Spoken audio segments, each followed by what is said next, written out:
कूच 8 बाब उहदी 6 तो शुरू करके 9 ऐत तक असीं पढ़ांगे। कूच 8 बाब असीं सिखदे सीगे कि किवें खुदा ने अपने दास मूसा और हारून नूं फिरौन दे सामने खड़े किया, पेश किया, ताकि इसराइलियां दी मुसीबतां जिहड़ियां हैगियां ਉਹਦੇ ਬਾਰੇ ਕੁਝ ਹੱਲ ਨਿਕਲ ਸਕੇ। जिस इबादत के वास्ते वो जाना चाहते थे उस इबादत के वास्ते उन्होंने जान दिता जाए, पर फिरौन बार बार जोड़ा इसराइलियों को रोकने की कोशिश करता था कि किसी तरह जोड़े ये लोग इबादत ना कर सकन, किसी तरह जोड़े इस मिस्र में छड़ के चले ना जान। सो असीं उस सीखते थे कि किवें जोड़ा खुदा का दास मूसा बार बार फिरौन के कोल जाता था, क्योंकि फिरौन बार बार अपने इरादे जोड़ा वो बदलता था और जोड़ा बार बार कहना तुसीं किन्होंने जाना कि तुसीं नाल लैके जाओगे, तो फिर वो अपनी मर्जी दसदा सीगा तुसीं इदां नहीं करना, तुसीं मेरी मर्जी के मुताबिक करना, क्योंकि मैं इत्थों दा राजा हाँ और तुसीं मेरे गुलाम हैं। असीं पढ़ांगे उस हिस्से नूं 8 बाब 8 है ना 6 तो 9 पढ़ांगे। तां हारून ने अपना हाथ मिस्र के पानियों उत्ते पसारिया, तां डड्डू चढ़ आए और मिस्र देश नूं ढक लिया। हाँ जी। तां जादूगरां ने अपने मंत्रा नाल उवें ही कीता और मिस्र देश उत्ते डड्डू चढ़ा लिया है। तां फिरौन ने मूसा अते हारून नूं बुला के आख्या, यहोवा दे अगे बेनती करो तां जो ओ डड्डूआं नूं मैथों अते मेरी रहत तों झाड़ सुटे, मैं जरूर लोकां नूं जान देवांगा तां जो ओ यहोवा लई बलि चढ़ाउण। तां मूसा ने फिरौन नूं आख्या, कृपा करके मैनू दसो कि मैं कब तो तुहाडे अते तुहाडे पहलुआं अते तुहाडी रईयत लई बेनती करां तां जो डड्डू तुहाडों आ तुहाडे घरां तो हटाए जाण और दरिया दे विच ही रहण। हाँ जी, ये हिस्सा है कि जदों फिरौन जान नहीं सी दिंदा, इसराइलियों नूं जान नहीं सी दिंदा, ते परमेश्वर होर उस शहर उत्ते बिपता लैके आउंदा सीगा ताकि फिरौन का मन जिहड़ा आ वो बदले ते वो मूसा नूं और हारून नूं और उहदे नाल दे जिन्ने लोग इसराइली आ उन्हां नूं उस जगह तो जान देवे, पर फिरौन बार बार अपने इरादे बदलदा सीगा। असीं पढ़ांगे कुछ दी किताब 10 बाब उहदी 8 तो 11 है, 10 बाब 8 तो 11 है।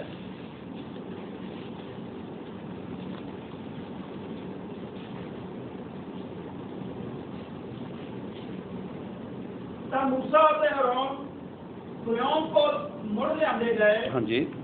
उसने उन्होंने आख्या, जाओ अब यहोवा अपने परमेश्वर की उपासना करो, पर जान वाले किहड़े-किहड़े हैं। हाँ जी, असीं इत्थे छड्डिया सी अपना हिस्सा। फिरौन पुछदा उन्होंने कि तुसीं जान वाले किहड़े-किहड़े हैं, जाओ जाके अपने यहोवा परमेश्वर की इबादत करो, पर तुसीं ये दस दिओ कि तुसीं जाना किन्ने-किन्ने हैं। हाँ जी, पढ़ांगे। मूसा आख्या, असीं अपने जवानां नाल अपने बुढ़ियां नाल जावांगे, असीं अपने पुत्रां नाल अपनियां धीआं नाल अपने इजड़ा नाल अपने बकरा नाल जावांगे। हाँ जी। क्योंकि साडे लई यहोवा दा पर्व है। हाँ जी। हाँ जी। उसने ओहनूं आख्या, ऐओं यहोवा तुहाडे संग होवे, जिवें मैं तुहानूं और तुहाडे न्याणिਆਂ ਨੂੰ ਜਾਣ ਦਿੰਦਾ ਹਾਂ। हाँ। देख लो बुराई तुहाडे अगे है। राजा कहते शायद मेरे तो इलावा तुहाडी कोई परवरिश कर सकता नहीं गा, जेकर मैं तुहानूं जान दिंदा आ तो पर तुहाडे ते बुराई जिहड़ी है वो पै सकदी है। उस तो अगे 11वीं आदि पढ़ाई। हाँ जी। ऐओ नहीं पर तुसीं मनुख जाओ। हाँ, पहला की पुछया उन्हें मूसा नूं फिरौन ने कि तुसीं किन्ने जाना, ते मूसा का जवाब की सीगा? उन्हें कहा भी सारिਆਂ ने जाना है, साडे पुत्र भी जाणगे, साडीआं धीआं भी जाणगियां, साडे बजुर्ग भी जाणगे, साडे वग भी जाणगे, साडी इज्जत भी जाणगे। वो कहंदे असीं कुछ भी छड्ड के नहीं जाना। सो उस तो अगे पढ़ांगे। हाँ जी।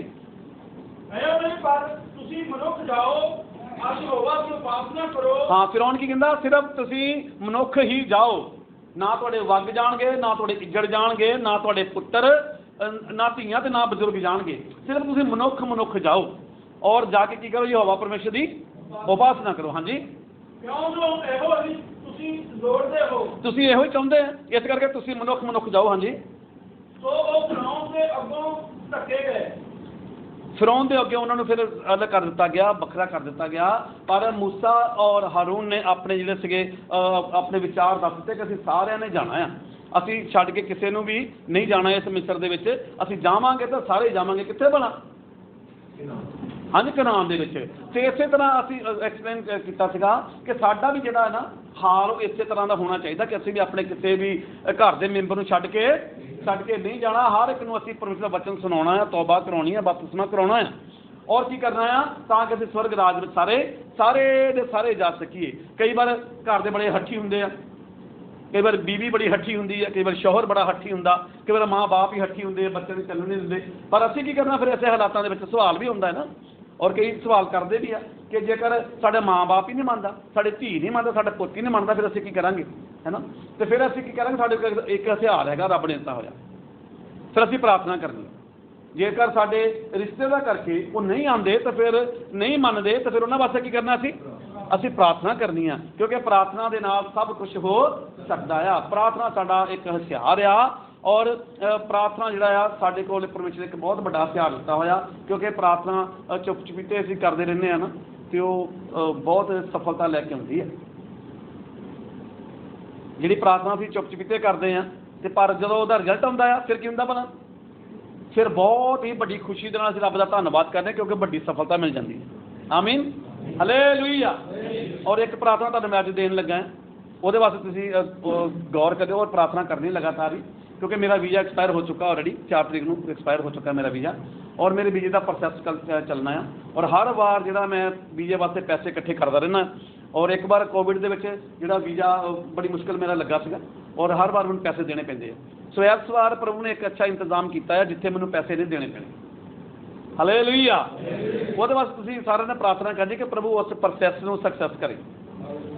और ਉਹਦੇ ਵਿੱਚ ਕੀ ਆ, ਮੇਰਾ ਪੈਸਾ ਵੀ ਕੋਈ ਨਹੀਂ ਲੱਗਣਾ ਤੇ ਉਹਨਾਂ ਨੇ ਮੈਨੂੰ ਤਨਖਾਹ ਵੀ ਦੇਣੀ, और मैं एक तनख्वाह उन्होंने सामने रखी सी तो पर वो कहते भी थोड़ा जिहा घट करो, हाले सारे को काम इन्ना है नहीं गा तो तुसीं जिहड़ा आ वो थोड़े पैसों से काम करो। तो इस तरह हो सकती ना, कर सकते हैं ना, है ना। पाली साहब ने कहा थोड़े पैसों से काम करो, जी वो थोड़े पैसों से कर सकते हो, मैं भी थोड़े पैसों से कर सकता हाँ। हालेलुया। प्रभु इंतजाम करने वाला आ और परमेश्वर इंतजाम कर साडे को प्रार्थना जिहड़ी साडे को एक हथियार आ। और मूसा ने फिरौन नूं कहा कि साडे बच्चे भी जाणगे, धीआं जाणगियां, पुत्तर जाणगे, असीं छड्ड के किसे नूं नहीं जाना, साडे वग भी जाणगे, साडे इज्जड़ भी। भला क्यों वग ते इज्जड़ भला क्यों जाणगे? क्योंकि जेकर बागी इज्जड़ ने रख लिया फिरौन ने, फिर कुर्बानियां किहड़ियां होणगियां उत्थे? मिलाप के तंबू के कुर्बानियां भी होणियां ना, परमेश्वर का भवन जो सुलेमान ने बनाया उत्थे भी कुर्बानियां होणियां। जे माल ते इज्जड़ उन्होंने छड्ड दित्ता फिर कुर्बानी उत्थे होनी नहीं। सो इस तरह ही है, जिवें असीं चर्च आउणा होवे तो बाइबल घर छड्ड दईए, चर्च आउणा होवे तो चंदा घर छड्ड दईए, है ना। चर्च आउणा होवे तो लिखण वाला पेन असीं घरे छड्ड दईए। उस तरह मूसा ने कहा कि नहीं, असीं जावांगे तो अपने धीआं पुत्रां दे नाल, बजुर्गां दे नाल और इज्जड़ां और बग्गां दे नाल असीं जावांगे, असीं कोई भी चीज़ से छड्ड के नहीं जानी। इत्थों तक कि उन्होंने कहा असीं एक खुर भी छड्ड के नहीं जाना। तो की कुछ लैके जाना? सारा कुछ लैके जाना। पर फिरौन ने की किया? फिरौन ने उन्होंने थोड़ी देर वास्ते मान लिया, कहता तुसीं सिर्फ मनुख ही जावोगे, होर मैं किसी को जान देना नहीं है। आओ असीं अगे पढ़ांगे 10 बाब 24 और 26 है। तब फिरौन ने मूसा नूं सੱਦ के आख्या, तुसीं जाओ अज यहोवा दी उपासना करो। हाँ जी। केवल तुहाडे इज्जत अज तुहाडे वग रह जाण, अज तुहाडे न्याणे भी नाल जाण। हाँ हुण की कहंदा है? तुहाडे इज्जत ते वग इत्थे रह जाण ते तुहाडे बच्चे तुहाडे नाल जा सकदे। ये भी गल मनण वाली गल नहीं है। जेकर अज का मेरे ख्याल के जेकर अज का मूसा हुंदा ना तो शायद थोड़ा समझौता कर ही लैंदा, है ना। असीं कई बार समझौता बहुत करते हैं ना, कई बार साडे नाल रूम दे विच साडे नाल भाई इदां दे रहिंदे आ, है ना, जिन्हां नूं सानूं धक्के नाल प्रसाद खवाउणा हुंदा, असीं की कहंदे आ चलो खा लो कोई नहीं, है ना, दुआ करके की करो खा लो। पाली साहब इस दिन मैंने पुछदे भी तुहाडे रूम दे विच रहिंदे दूसरे अपने भाई रहिंदे आ ते जदों अपना त्यौहार मनाउंदे तुसीं की करदे आ? मैं कहा उदों असीं फिर हुशियार हो जाईदा। प्रभु यीशु मसीह ने की किया सीगा? फरीसियां दे खमीर तो बचो, हुशियार रवो। मैं कहा उदों हुशियार हो जाईदा। ते जदों कहंदे खिलाउणा आ, मैं कहा फिर कबूतर बन जाईदा। बोलो हालेलुया। जदों असीं उन्हां नूं परमेश्वर वचन खिलाउणा ना तो असीं कबूतर बन के भोले भाले बन के उन्होंने लागे बह के उन्होंने वचन भी सिखा देना और सिखाई का भी है प्रभु की कृपा के नाल। सो किद्दां असीं हुशियार कदों होना आ ते कबूतर कदों बनना? पिछले दिन मैं दसिया सीगा कि कई बार सानूं पता नहीं लगता असं हुशियार कदों होना तो कबूतर कदों बनना। हुशियार मैं सप का नाम नहीं लै रहा, ठीक है ना, क्योंकि हुशियार असीं होना तो कदों कदों होना सानूं पता होना चाहिए है, कदों असीं हुशियार होना तो कदों भोले बनना। कि यार हुशियार होने का मौका टाइम होंदा असीं भोले बन जाइदा तो वो साडा फिर नुकसान हो जाता है। और फिर उन्हें की कहा, चलो ठीक है तुसीं अपने बच्चों को लैके चले जाओ, पर एक काम करो कि अपनी इज्जत इत्थे ही छड्ड दिओ। उस तो अगे पढ़ांगे। हाँ जी। ਤਾਂ ਮੂਸਾ ਨੇ ਆਖਿਆ, ਤੁਸੀਂ ਆਪ ਸਾਡੇ ਹੱਥ ਵਿੱਚ ਬਲੀਆਂ ਅਤੇ ਹੋਮ ਦੀਆਂ ਭੇਟਾਂ ਦਿਓ ਤਾਂ ਜੋ ਅਸੀਂ ਯਹੋਵਾ ਆਪਣੇ ਪਰਮੇਸ਼ਰ ਲਈ ਚੜਾਈਏ। ਸਾਡੇ ਪਸ਼ੂ ਵੀ ਸਾਡੇ ਨਾਲ ਜਾਣਗੇ, ਇੱਕ ਖੁਰ ਵੀ ਪਿੱਛੇ ਨਾ ਰਹੇਗਾ। हाँ, एक खोर भी पिछे नहीं छड्डना, साडे पशु भी नाल ही जाणगे। जेकर फिरौन अपनी जिद ते सी ना ते मूसा ते हारून वो भी की सके, वो भी अपनी जिद ते अड़े हुए सीगे। जिवें अज भी कई विश्वासी भी जिद कर लेंदे ना, है ना, प्रभु जद तक आ काम नहीं ना हुंदा उदों तक मैं रोजे च बैठा रहना है, जब तक मेरा आ काम नहीं हुंदा उदों तक मैं कुछ खाना भी नहीं, जब तक मेरा प्रभु आ काम नहीं हुंदा उदों तक मैं व्रत रखना है और अनलिमिटेड व्रत रखना है मैं। और मैंने एक बार पता लगा था कि नेपाल दे विच एक लड़की है, उन्हें 326 दिन का रोजा रखा। सात कितने दिन होंगे? 365। उन्हें रोजे कितने रखे? 326 दिन के रोजे रखे। सो जो कुछ मसले इदा के होंगे कि असीं कहना नहीं प्रभु आ साडा काम होना ही चाहिए आ, तो फिरौन भी उन्होंने नाल कदी कदी अड़दा जिद करदा, पर मूसा ते हारून की जिद की आ भी असीं छड्ड के कुछ भी जाना, कुछ नहीं छड्ड के जाना, असीं सारिਆਂ ने जाना ताकि असीं अपने यहोवा परमेश्वर की उपासना कर सकीए। क्योंकि यहोवा परमेश्वर की उपासना जो उन्होंने करनी आ उत्थे बलियां भी उन्होंने चढ़ाउणियां आ, भेटा चढ़ाउणियां, बलियां चढ़ाउणियां, धूफ दिखाउणी आ, तो उहदे वास्ते सारा कुछ जिहड़ा उन्होंने पहला ही इंतजाम करके लैके जाना है ताकि उत्थे जगह ते किसी चीज़ उन्होंने कोई कमी ना आवे। सो फिरौन कहना नहीं तुसीं अपने बग्गां नूं छड्ड के जाओ। हाँ जी, अगे पढ़ांगे। पूरी हो गया? ਸਾਡੇ ਪਸ਼ੂ ਵੀ ਸਾਡੇ ਨਾਲ ਜਾਣਗੇ। हाँ जी। ਇੱਕ ਖੁਰ ਵੀ ਪਿੱਛੇ ਨਾ ਰਹੇਗਾ। एक खोर भी पिछे नहीं रहना, ਕਿਉਂ ਜੋ ਉਹਨਾਂ ਦੇ ਵਿੱਚੋਂ ਹੀ ਯਹੋਵਾ ਆਪਣੇ ਪਰਮੇਸ਼ਰ ਦੀ ਉਪਾਸਨਾ ਲਈ ਲਵਾਂਗੇ। हाँ जी। ਅਤੇ ਜਦ ਤੱਕ ਉੱਥੇ ਨਾ ਜਾਈਏ ਅਸੀਂ ਨਹੀਂ ਜਾਣਦੇ ਕਾਹਦੇ ਨਾਲ ਯਹੋਵਾ ਦੀ ਉਪਾਸਨਾ ਕਰਨੀ ਹੈ। हाँ जी, कहते भी असीं जेकर अपने वग ते इज्जत छड्ड के जावांगे फिर असीं उपासना कदे नाल करनी है ना। जेकर असीं सारा कुछ छड्ड के जावांगे फिर असीं इबादत कर ही नहीं सकते। सो इस करके यहोवा परमेश्वर ने मूसा नूं कहा कि तुसीं इस तरह दे नाल गलबात करनी आ, जिद्दां जिद्दां तुहानूं तुसीं गलबात करोगे तो मैं उहदा मन होर कठोर होण दूंगा। क्यों कठोर होना सी परमेश्वर मन? क्योंकि पूरी तरह परमेश्वर अपने आप नूं फिरौन ते प्रगट होण देना चाहुंदा सीगा। परमेश्वर प्रगट करना चाहुंदा सी कि मैं परमेश्वर हाँ और मैं सर्वशक्तिमान हाँ। जब तक वो नहीं फिरौन नहीं समझिया, जब तक वो उत्ते परमेश्वर डर नहीं पिया, उदों तक उन्हें किसी को छड्डिया नहीं। छड्डन तो बाद भी फिरौन उन्होंने पिछे जाता रहा। और असीं सिखते सीगे कि असीं पवित्रताई जिहड़ा आ वो अपनी पवित्रताई नूं बनाए रखना है और शैतान साडी पवित्रताई नूं जिहड़ा आ वो भंग करना चाहुंदा। और कई बारी ये संसार के द्वारा उहदे कम्मां दे द्वारा उहदे परमां दे द्वारा साडी पवित्रता जिहड़ी आ वो जांदी रहिंदी आ। सो कई बारी पाप दे कारण साडी पवित्रता जांदी रहिंदी आ और इस संसार दे विच शैतान ने अपनियां फौजां नूं पवित्र लोगों के मगर ला के रखिया होया ताकि उन्हां दी पवित्रता नूं वो भंग कर सके, उन्होंने नाश कर सके। सो फिरौन ने बड़ी कोशिश की कि लोग परमेश्वर की उपासना ना कर सकन और परमेश्वर के भवन में ना पहुँच सकन, पर परमेश्वर ने उन्होंने वास्ते बड़ी ही जित उन्होंने दी ताकि वो जित के नाल निकलन और बड़ी खुशी आनंद के नाल निकलन और अपना सारा साजो सामान अपने पूरे परिवार लैके निकलन। तो असीं फिक्रमंद होना है अपने परिवारों के वास्ते, अपने गवांढी के वास्ते और अपने बच्चों के वास्ते और असीं अपने इज्जड़ां के वास्ते भी। पिछले दिन साडे भाई रामकृष्ण जी उन्होंने डंगर बहुत बीमार हो गए थे, उन्होंने प्रार्थनावां करवाइयां है ना। तो कहने मैनूं कई बार मन च आउंदा जां कई कहंदे सी तुसीं डंगरां वास्ते प्रार्थना करो है ना, क्योंकि साडी बरकत आ इज्जत वग साडी बरकत सानूं दित्ती हुई परमेश्वर ने, वो तो साडियां जरूरतां पूरीआं हुंदियां आ। तो उन्हां दे वास्ते जिहड़े प्रार्थना सी भाई रामकृष्ण जी कराउंदे रहे ते परमेश्वर ने उन्हां दे सारे डंगरां नूं जिहड़ी आ वो तंदुरुस्ती दित्ती सी। आमीन, हालेलुया।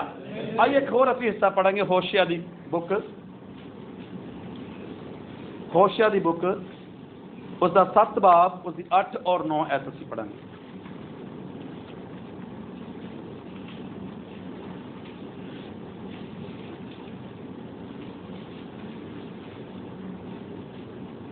बुक थोड़ी मुश्किल लभनी है लगता होशिया 7 बाब ਉਹਦੇ 8 और 9 है 1120 पेज ਲੱਭ ਲਓ ਤੁਸੀਂ 1120 21 पेज हाँ जी 7 बाब ਉਹਦੀ 8 और 9 है हाँ जी ਅਫਰਾਈਮ ਆਪਣੇ ਆਪ ਨੂੰ ਲੋਕਾਂ ਨਾਲ ਮਿਲਾਉਂਦਾ ਹੈ हाँ जी ਅਫਰਾਈਮ ਆਪਣੇ ਆਪ ਨੂੰ ਕਿਹਨਾਂ ਨਾਲ ਮਿਲਾਉਂਦਾ ਆ ਲੋਕਾਂ ਦੇ ਨਾਲ ਅਫਰਾਈਮ ਦੇ ਬਾਰੇ ਅਗਰ ਅਸੀਂ ਜਾਣਦੇ ਹਾਂ ਤੇ ਸਾਨੂੰ ਉਹਦੇ ਬਾਰੇ ਥੋੜੀ ਨੌਲੇਜ ਅਸੀਂ ਲੈਣੀ ਚਾਹੀਦੀ ਜ਼ਰੂਰੀ ਹੈ ਅਸੀਂ ਸਿੱਖੀਏ ਬਾਈਬਲ ਦੇ ਵਿੱਚੋਂ ਅਫਰਾਈਮ ਦੱਸ ਸਕਦਾ ਕੋਈ ਅਫਰਾਈਮ ਕੌਣ ਅਫਰਾਈਮ ਯੂਸਫ ਦਾ ਪੁੱਤਰ ਆ ਯੂਸਫ ਯਕੂਬ ਦੇ ਕਿੰਨੇ ਪੁੱਤਰ ਸੀਗੇ 12 ਵਿੱਚੋਂ ਇੱਕ ਯਕੂਬ ਦਾ ਪੁੱਤਰ ਹੈਗਾ ਯੂਸਫ ਔਰ ਯੂਸਫ ਦੇ ਪੁੱਤਰਾਂ ਦਾ ਨਾਮ ਕੀ ਆ ਅਫਰੀਮ ਤੇ ਮਨਾਸ਼ੇ ਸੋ ਅਫਰੀਮ ਜਿਹੜਾ ਹੈ ਲਿਖਿਆ ਉਹਦੇ ਬਾਰੇ ਜਗ੍ਹਾ ਤੇ ਅਸੀਂ ਪੜਾਂਗੇ ਦੁਬਾਰਾ ਫਿਰ ਇਸ ਆਇਤ ਨੂੰ ਹਾਂਜੀ ਅਫਰਾਈਮ ਆਪਣੇ ਆਪ ਨੂੰ ਲੋਕਾਂ ਨਾਲ ਮਿਲਾਉਂਦਾ ਹੈ ਅਫਰੀਮ ਆਪਣੇ ਆਪ ਨੂੰ ਕੀ ਕਰਦਾ ਲੋਕਾਂ ਦੇ ਨਾਲ ਪਰ ਪੋਤਾ ਕਿਹਦਾ ਆ ਹਾਂਜੀ ਦੇਖੀਏ ਪੋਤਾ ਕਿਹਦਾ ਯਾਕੂਬ ਦਾ ਪੋਤਾ ਆ ਤੇ ਕਿਹਦੇ ਨਾਲ ਮਿਲਾਉਂਦਾ ਆਪਣੇ ਆਪ ਨੂੰ ਲੋਕਾਂ ਦੇ ਨਾਲ ਉਹਨਾਂ ਲੋਕਾਂ ਦੇ ਨਾਲ ਜਿਹੜੇ ਇਸਰਾਇਲ ਦੇ ਵਿਰੋਧੀ ਆ ਜਿਹੜੇ ਇਸਰਾਇਲ ਦੇ ਨਾਲ ਸਹਿਮਤ ਨਹੀਂ ਆ ਉਹਨਾਂ ਦੇ ਨਾਲ ਮਿਲਦਾ ਆ ਅਫਰੀਮ ਜਿਹੜੇ ਦਾਊਦ ਦੇ ਵਿਰੋਧੀ ਆ ਸ਼ਾਉਲ ਔਰ ਦਾਊਦ ਦੇ ਬਾਰੇ ਅਸੀਂ ਜਾਣਦੇ ਆ ਕਿ ਸ਼ਾਉਲ ਪਹਿਲਾਂ ਇਸਰਾਇਲ ਦਾ ਰਾਜਾ ਸੀਗਾ ਉਸ ਤੋਂ ਬਾਅਦ ਦਾਊਦ ਰਾਜਾ ਹੋਇਆ ਪਰ ਜਦੋਂ ਸ਼ਾਉਲ ਦੇ ਕੋਲੋਂ ਗਲਤੀਆਂ ਹੋਈਆਂ ਤੇ ਪਰਮੇਸ਼ਰ ਨੇ ਆਪਣੇ ਵਾਸਤੇ ਇੱਕ ਦਾਸ ਨੂੰ ਲੱਭ ਲਿਆ ਆਮੀਨ ਹਾਲੇਲੂਇਆ ਪਰਮੇਸ਼ਰ ਨੇ ਕੀ ਕੀਤਾ ਆਪਣੇ ਇੱਕ ਦਾਸ ਨੂੰ ਲੱਭ ਲਿਆ ਉਹਦਾ ਇੰਤਜ਼ਾਮ ਕਰ ਲਿਆ ਔਰ ਇਹੋ ਹੀ ਉਸ ਦੀ ਤਰੱਕੀ ਨੂੰ ਵੇਖ ਕੇ ਸ਼ਾਉਲ ਨੂੰ ਚੰਗਾ ਨਹੀਂ ਸੀ ਲੱਗਦਾ ਪਰ ਅਫਰੀਮ ਕੀ ਕਰਦਾ ਸੀਗਾ ਅਫਰੀਮ ਜਿਹੜਾ ਸੀਗਾ ਉਹ ਲੋਕਾਂ ਦੇ ਨਾਲ ਆਪਣੇ ਆਪ ਨੂੰ ਕੀ ਕਰਦਾ ਸੀ ਮਿਲਾਉਂਦਾ ਸੀਗਾ ਔਰ ਅਫਰੀਮ ਤੋਂ ਸਾਨੂੰ ਪਤਾ ਲੱਗਦਾ ਕਿ ਅਸੀਂ ਆਪਣੇ ਆਪ ਨੂੰ ਲੋਕਾਂ ਦੇ ਨਾਲ ਰਲਾਉਣਾ ਨਹੀਂ ਪਰਮੇਸ਼ਵਰ ਦੇ ਖਿਲਾਫ ਨਹੀਂ ਅਸੀਂ ਖੜੇ ਹੋਣਾ ਪਰਮੇਸ਼ਵਰ ਦੀ ਮਰਜ਼ੀ ਦੇ ਉਲਟ ਅਸੀਂ ਕੰਮ ਨਹੀਂ ਕਰਨੇ ਪਰ ਅਸੀਂ ਕੀ ਕਰਨਾ ਆ ਜਿਵੇਂ ਸਾਨੂੰ ਪਰਮੇਸ਼ਵਰ ਕਹਿੰਦਾ ਹੈ ਕਈ ਵਾਰ ਸਾਨੂੰ ਜਿਹੜਾ ਫੈਸਲਾ ਲੈਣਾ ਔਖਾ ਹੋ ਜਾਂਦਾ ਹੈ ਇੱਕ ਮੈਂ ਖੁਦਾ ਦੇ ਦਾਸ ਦਾ ਮੈਸੇਜ ਸੁਣਦਾ ਸੀਗਾ ਉਹਨਾਂ ਨੇ ਦੱਸਿਆ ਸੀਗਾ ਕਿ ਸਾਡੇ ਜਿਹੜੇ ਮਸੀਹੀ ਲੋਕ ਆ ਸਾਡੇ ਜਿਹੜੇ ਪ੍ਰਭੂ ਤੇ ਭਰੋਸਾ ਰੱਖਣ ਵਾਲੇ ਲੋਕ ਆ ਇਹਨਾਂ ਵਿੱਚ ਇੱਕ ਕਮੀ ਪਾਈ ਜਾਂਦੀ ਆ ਕਿ ਕਿਸੇ ਟਾਈਮ ਦੇ ਉੱਪਰ ਸਮਝੌਤਾ ਸਹੀ ਤਰੀਕੇ ਦਾ ਲੈਂਦੇ ਨਹੀਂ ਕਦੋਂ ਜਦੋਂ ਅਸੀਂ ਆਤਮਾ ਦੀ ਅਗਵਾਈ ਦੇ ਨਾਲ ਨਹੀਂ ਚੱਲਾਂਗੇ ਤੇ ਉਦੋਂ ਕਈ ਵਾਰ ਸਾਡਾ ਫੈਸਲਾ ਜਿਹੜਾ ਉਹ ਗਲਤ ਹੋ ਜਾਂਦਾ ਕਈ ਵਾਰ ਅਸੀਂ ਸਮਝੌਤਾ ਨਹੀਂ ਲੈ ਪਾਉਂਦੇ ਕਈ ਵਾਰ ਸਮਝੌਤਾ ਅਸੀਂ ਲੇਟ ਲੈਂਦੇ ਆ ਕਈ ਵਾਰ ਅਸੀਂ ਲੇਟ ਸਾਨੂੰ ਗੱਲ ਸਮਝ ਆਉਂਦੀ ਆ ਪਰ ਉਦੋਂ ਜਦੋਂ ਵੇਲਾ ਹੁੰਦਾ ਆ ਮੌਕਾ ਹੁੰਦਾ ਸਾਨੂੰ ਉਦੋਂ ਹੀ ਪਰਮੇਸ਼ਵਰ ਦੀ ਹਜ਼ੂਰੀ 'ਚ ਬਹਿ ਕੇ ਤੇ ਸਾਨੂੰ ਉਹਦਾ ਫੈਸਲਾ ਲੈ ਲੈਣਾ ਚਾਹੀਦਾ ਆ ਇੱਕ ਫੈਸਲਾ ਅਸੀਂ ਪਿਛਲੇ ਦਿਨਾਂ 'ਚ ਲਿਆ ਆ ਪ੍ਰਭੂ ਨੇ ਮੇਰੇ ਮਨ 'ਚ ਪਾਤਾ ਸੀਗਾ ਹੈ ਨਾ ਸਾਡੇ ਭਾਈ ਕਹਿੰਦੇ ਵੀ ਚਲੋ ਅਸੀਂ ਜਿੰਨੇ ਵੀ ਲੋਕ ਹੈਗੇ ਔਰ ਮੈਂ ਦੱਸਣਾ ਚਾਹੁੰਦਾ ਥੋੜ੍ਹਾ ਜਿਹਾ ਆਪਣੀ ਕਲੀਸਿਆ ਦੀ ਤਰੱਕੀ ਦੇ ਬਾਰੇ ਔਰ ਅਫਰੀਮ ਦੇ ਬਾਰੇ ਅਸੀਂ ਸਿੱਖਾਂਗੇ ਕਿ ਅਫਰੀਮ ਆਪਣੇ ਆਪ ਨੂੰ ਲੋਕਾਂ ਦੇ ਨਾਲ ਕੀ ਕਰਦਾ ਸੀ ਮਿਲਾਉਂਦਾ ਸੀ ਇੱਥੇ ਤੁਸੀਂ ਯਾਦ ਰੱਖਣਾ ਇਸ ਗੱਲ ਨੂੰ ਸੋ ਅਸੀਂ ਪਿਛਲੇ ਦਿਨਾਂ ਵਿੱਚ ਕੁਝ ਫੈਸਲੇ ਲਏ ਆ ਆਪਣੇ ਚਰਚ ਦੇ ਸੋ ਸਾਡੇ ਸਾਰੇ ਭਾਈ ਕਹਿੰਦੇ ਸੀ ਅਸੀਂ ਜਿਹੜਾ ਇੱਕ ਕਮੇਟੀ ਦਾ ਅਰੇਂਜ ਕਰਨਾ ਕਮੇਟੀ ਅਸੀਂ ਪਾਉਣੀ ਆ ਅਸੀਂ 10 ਬੰਦੇ ਮੈਂਬਰ ਮਿਲ ਕੇ ਅਸੀਂ 5000 ਦੀ ਕਮੇਟੀ ਜਿਹੜੀ ਆ ਉਹ ਪਾਉਣੀ ਆ ਤੇ ਮੈਂ ਇਸ ਚੀਜ਼ ਨੂੰ ਸੋਚਿਆ ਵੀ ਵਧੀਆ ਗੱਲ ਆ ਕਿਉਂਕਿ ਅਗਰ ਕਿਸੇ ਭਾਈ ਨੂੰ ਇੱਕ ਟਾਈਮ 5000 ਦਰਮ ਮਿਲ ਗਿਆ ਤੇ ਉਹਦੇ ਵਾਸਤੇ ਜਿਹੜਾ ਬਹੁਤ ਵੱਡੀ ਗੱਲ ਹੈ ਕਿਸੇ ਦਾ ਕੰਮ ਜਿਹੜਾ ਆ ਵਧੀਆ ਤਰੀਕੇ ਨਾਲ ਹੋ ਸਕਦਾ ਹੈ ਔਰ ਅਸੀਂ ਇਹ ਮਸ਼ਵਰਾ ਕੀਤਾ ਔਰ ਫਿਰ ਪ੍ਰਭੂ ਨੇ ਮੇਰੇ ਮਨ ਦੇ ਵਿੱਚ ਪਾਇਆ ਕਿ ਤੁਸੀਂ ਇੱਕ ਕਮੇਟੀ ਜਿਹੜੀ ਉਹ ਚਰਚ ਦੇ ਨਾਂ 'ਤੇ ਹੀ ਪਾ ਦਿਓ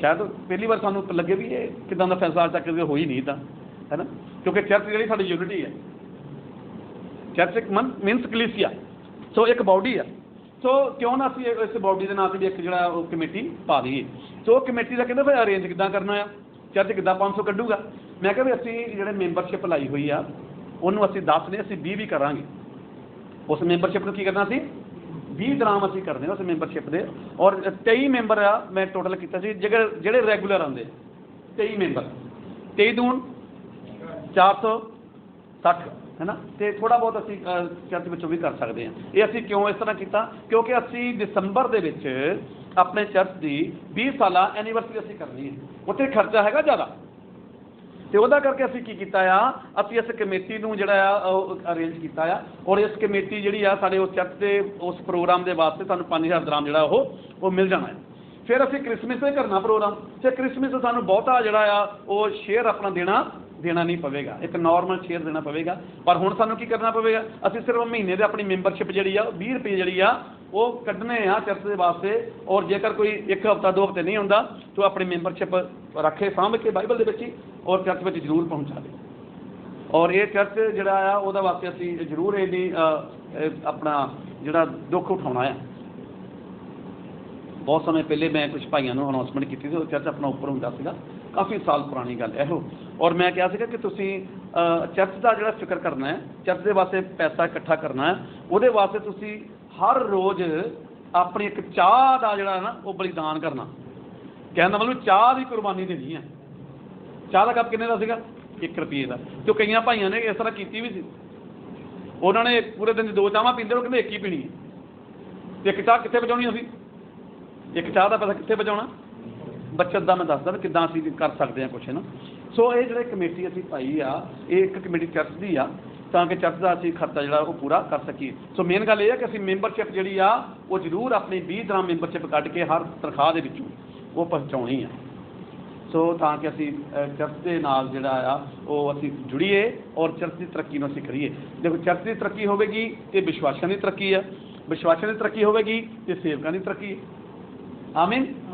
और सेवक जिहड़े आ फिर जो कलीसिया आ सेवक है उन्होंने प्रभु के नाम नूं उच्चा करना है। आमीन, हालेलुया।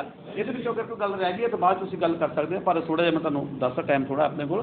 सो ये चीज़ां ते असीं जरूर गौर करनी है।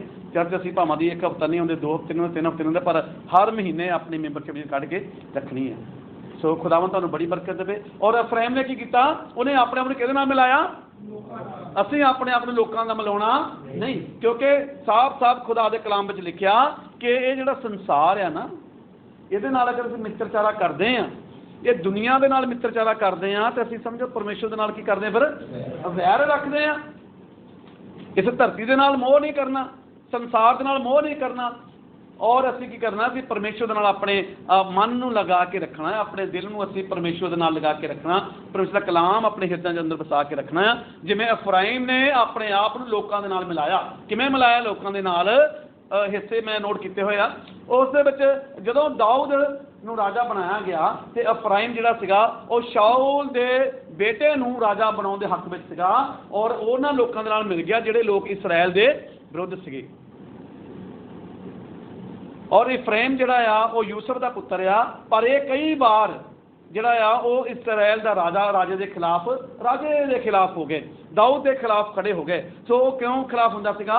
ताकि इफ्राइम अगे आ सके, ताकि शाऊल का पुत्र अगे आ सके। तो इस तरीके दे नाल इफ्राइम जिहड़ा सीगा वो अपने आप लोकां दे नाल मिलाउंदा सीगा। ते जदों लोकां नाल मिलना आ ते फिर लोकां दी रीति रिवाजां दे विच भी सानूं गुजरना पै सकदा आ। उस तो अगे पढ़ांगे। हाँ जी। अफराइम एक चपाती है जो उल्टाई आ गई। हाँ जी, अफराइम की है? एक चपाती आ, रोटी मतलब है ना। चपाती मेरे ख्याल अंग्रेजी का वर्ड है, पर आ गया पंजाबी है ना। एक चपाती है जिहड़ी पलटी ना, चपाती पलटी नहीं जावे तो की हो जाएगा? है ना, ओने जाना सड़।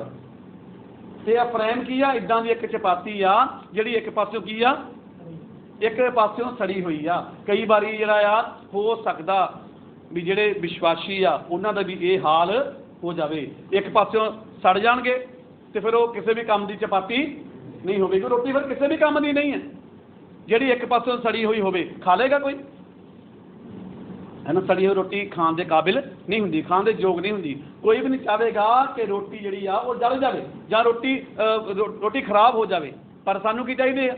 सानूं सज्जरी रोटी चाहिए आ, ताज़ी रोटी चाहिए आ, ते वधिया दोनों पासों दी इक्को जी सिक्की होवे। मैनूं पिछले दिनों के विच जदों मैं इंडिया तो वापस मैं आना सीगा ते आखिरी मीटिंग सीगी प्रभु भोज की, ते धालीवाल चर्च विश्व साहब के चर्च पास सोमनाथ जी चर्च में उत्थे मीटिंग उन्होंने रखाई। उस जगह ते प्रभु भोज की मीटिंग सीगी ते प्रभु ने मौका दिता कि असीं रोटी के बारे जिहड़ा आ वो सिख सकीए होर भी तरीके दे नाल। ਉਹਦੇ ਵਿੱਚ ਵੀ हिस्सा आया ਸੀਗਾ कि रोटी ਜਿਹੜੀ ਦੋਨਾਂ ਪਾਸੇ ਤੋਂ बराबर सिक्की होनी चाहिए आ, वो रोटी असीं बनना है। अफराइम इत्थे शो करदा आ कि इफ्राइम इदां दा आ ਜਿਹੜੀ रोटी पलटी नहीं गई। ਇਹਦਾ मतलब इफ्राइम वो रोटी दे वर्गा आ ਜਿਹੜੀ रोटी पलटी नहीं गई, तो एक पासे की होया? एक पासे सड़ गई आ। कई बार समझौता हुंदा ना, प्रभु दे विच भी आउणा है, प्रभु दे कम्मां नूं भी मनना आ, दुआ भी करनी कराउणी आ, बाइबल भी कदे कदे पढ़नी है ते पर कदे कदे फिर नहीं समझे। हाँ, कड़े भी और रखड़ी भी बन लेनी है। कदे कदे शबील भी छक लेनी है ना। सो ये इफ्राइम रोटी की तरह आ, जिवें एक पासों वो पलटी नहीं गई तो एक पासों सड़ गई है। तो हो सकता किसी विश्वासी का इदां दा हाल भी हो जाए। उस तो अगे पढ़ांगे। हाँ जी, ओपरे ਉਹਦੀ शक्ति ਨੂੰ खा गए। हाँ, ओपरे ने की कीता, ਉਹਦੀ शक्ति ਨੂੰ, ओपरे ਉਹਦੀ शक्ति ਨੂੰ खा गए। हाँ जी, अगे पढ़ांगे। ਅਤੇ ਉਹ ਇਹ ਨਹੀਂ ਜਾਣਦਾ। पर वो ये नहीं, ओपरे ਉਹਦੀ शक्ति ਨੂੰ खा गया, पर अफ्राइम ਨੂੰ ਇਹ ਚੀਜ਼ ਦਾ पता ही, ਉਹਨੂੰ ਇਸ ਚੀਜ਼ ਦਾ इलम ही नहीं। कई बार साडी भी शक्ति जिहड़ी आ वो ओपरे ही खा जाते हैं, है ना। पवित्र आत्मा साडे अंदर एक शक्ति या ताकत आ, तो कई बार पवित्र आत्मा नूं असीं की करते हैं, बुझा दिंदे हैं। कलाम 'च लिखिआ पवित्र आत्मा नूं बुझाओ ना, आत्मा नूं कदे भी बुझाओ ना, क्योंकि आत्मा कदों बुझदा जदों असीं सरगर्म नहीं हुंदे, जदों असीं प्रार्थना नहीं करते, जदों असीं कलाम नहीं पढ़ते, जदों संगत असीं नहीं करते, उदों की करदा फिर आत्मा बुझ जाता है। भाई मक्खन जी एक नवां गीत लिख रहे, उस गीत दे विच एक मैं लाइन लिखी आ कि असीं जिहड़े भखदे कोलियां दे वांगर बनना है। किद्दां बनना सी? भखदे कोलियां दे वांगर बनना असीं, तां कि असीं सरगर्म रहीए, असीं जिहड़े आ पवित्र आत्मा की शक्ति नूं पा के असीं भरपूर रहीए, प्रभु विच आनंदित असीं रहीए। और असीं किवें असीं जिवें अफ्राइम उस चपाती की तरह असीं वो चपाती नहीं बनना जिहड़ी एक पासों सड़ी हुई है तो पलटी नहीं गई, जिहड़ी चपाती तवे ते पई आ पर उन्होंने तौबा का वचन सुनाया नहीं गया। चपाती तवे ते पई आ पर उन्होंने बपतिस्मे का वचन सुनाया नहीं गया। चपाती तवे ते आ ताकि वधिया तरीके नाल बने, पर उन्होंने पवित्र आत्मा के बारे सिखाया नहीं गया। चपाती तवे ते पई आ ताकि वधिया तरीके नाल बन जाए, पर उन्होंने स्वर्ग के राज के बारे दस्सिया नहीं गया। सो लिखिया अफ्राइम उस चपाती की तरह आ जिहड़ी पलटी नहीं गए, उन्होंने पता ही नहीं उसकी शक्ति को कौन खा गया। सानू शक्ति दी ना परमेश्वर ने, सानू ताकत दी आ, वचन भी साडी ताकत आ, दुआ भी साडी ताकत आ, पवित्र आत्मा भी साडी ताकत आ। तो कि यार पता ही नहीं लगता भी अज तो दुआ ही नहीं की, इहदा मतलब साडी दुआ की ताकत नूं कोई खा गया। अज कलाम ही नहीं पढ़िया, इहदा मतलब साडी कलाम की ताकत नूं कोई खा गया। पर अफ्राइम नूं पता ही, सानू कि यार पता ही नहीं लगता, ओह अज तो रोटी की भी प्रार्थना नहीं की। उस तो अगे पढ़ांगे। हाँ जी, एक ऐसा हो रहा ਉਹਦੇ ਧੌਲੇ ਆਉਣ ਲੱਗ ਪਏ ਹਨ। हाँ जी, ਉਹਦੇ ਧੌਲੇ ਆਉਣ ਲੱਗ ਪਏ ਆ। ਕਿਹਦੇ ਭਲਾ? ਅਫਰਾਇਮ ਦੇ ਧੌਲੇ ਆਉਣ ਲੱਗ ਪਏ ਆ। ਔਰ ਧੌਲੇ ਜਿਹੜੇ ਕਦੋਂ ਆਉਂਦੇ ਭਲਾ? हाँ जी, 2 मिनट ਤੋਂ ਆਪਾਂ ਗੱਲ ਖਤਮ ਕਰਨੀ ਹੈ। ਧੌਲੇ ਕਦੋਂ ਆਉਂਦੇ? ਜਦੋਂ ਬੰਦਾ ਸਿਆਣਾ ਹੋ ਜਾਂਦਾ ਆ, ਜਦੋਂ ਉਮਰ ਹੋ ਜਾਂਦੀ ਹੈ 40 ਤੋਂ ਉੱਪਰ ਹੋ ਜਾਂਦਾ ਵੀ ਹੁਣ ਇਹ ਜਿਹੜੇ ਧੌਲੇ ਆ ਨਾ ਇਹ ਆਉਣੇ ਸ਼ੁਰੂ ਹੋ ਗਏ ਆ, ਬੰਦਾ ਸਿਆਣਾ ਹੋ ਗਿਆ, ਸਮਝਦਾਰ ਹੋ ਗਿਆ ਆ। ਤੇ ਇੱਕ ਕਾਰਨ ਹੋਰ ਆ ਧੌਲੇ ਆਉਣ ਦਾ,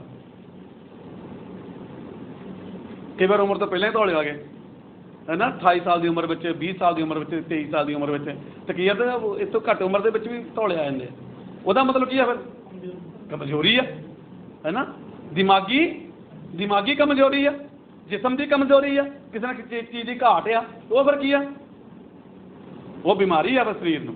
यदा मतलब इफ्राइम दे धौले आ गए है ना, पर उन्होंने हाले तक परमेश्वर की समझ आई, परमेश्वर समझ नहीं आई। कई बार धौले आ जाते पर परमेश्वर समझ आती नहीं, कहते पता नहीं लगता भी आह मैं चीज़ पढ़दा पर मैं समझ नहीं आती लिखिया की आ, ये किहदे बारे लिखिया।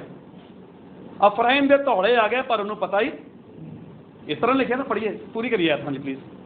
ਉਹਦੇ ਧੌਲੇ ਆਉਣ ਲੱਗ ਪਏ ਹਨ ਅਤੇ ਉਹ ਇਹ ਨਹੀਂ ਜਾਣਦਾ। हाँ, ਉਹਦੇ ਧੌਲੇ ਆਉਣ ਲੱਗ ਪਏ पर ਉਹਨੂੰ पता ही नहीं, पर धौले मेरे आ गए तो मैं सियाणा भी होना आ, मैं अपनी कौम के नाल भी मिल के रहना, मैं किसी बेगाने का साथ नहीं देना, मैं किसी के नाल नहीं मिलना। पर उन्हें की किया, उन्हें अपने आप लोगों के नाल मिला लिया। जेकर असीं अपने आप लोगों के नाल मिलावांगे साडी पवित्रता भंग हो सकती है। जेकर असीं अपने आप लोगों के नाल समझौता करांगे तो साडी पवित्रता ही भंग हो सकती है। परमेश्वर साडे अंदर विराजमान है, जेकर साडी पवित्रता ही भंग हो जाएगी तो फिर परमेश्वर भी साडे तो खुश नहीं होगा। असीं अपनी पवित्रता और अपनी सादगी नूं कायम रखना है ताकि असीं परमेश्वर नूं चंगे लगिए और असीं परमेश्वर दे भवन बन जाइए और परमेश्वर स्वर्ग राज में असीं जा सकीए। आइए असीं अपनी अखां नूं बंद करांगे, अज दे वचन दे उपर असीं मनन करांगे, जो सिक्ख्या उस नूं असीं एक बार फिर उन वचनों ते मनन करांगे। धन्यवाद। राजाओं के राजा, प्रभुओं के प्रभु, सर्वशक्तिमान परमेश्वर, सेनाओं के यहोवा, धन्यवाद। जमीन आसमान